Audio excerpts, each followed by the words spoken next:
Hi అండి, welcome to my channel. Today ఉల్లిపాయ పకోడీ ఎలా చేసుకోవాలో చూద్దాండి. సన్నగా తరిగిన ఉల్లిపాయలు ఇలా చూపించిన విధంగా కోసుకోవాలి. స్పైసీకి తగ్గట్టుగా ఒక 4 పచ్చిమిర్చి, ఒక కప్పు శనగపిండి,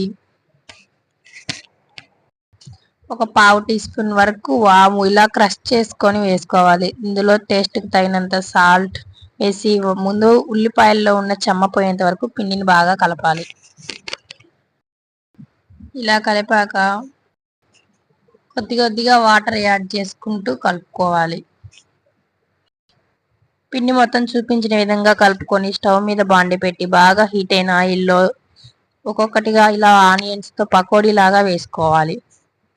వీటిని రెండు వైపులా గోల్డెన్ బ్రౌన్ కలర్ వచ్చేంత వరకు ఫ్రై చేసుకోవాలి. Thank you for watching my video. Please subscribe to Mahi vlogs 1 2.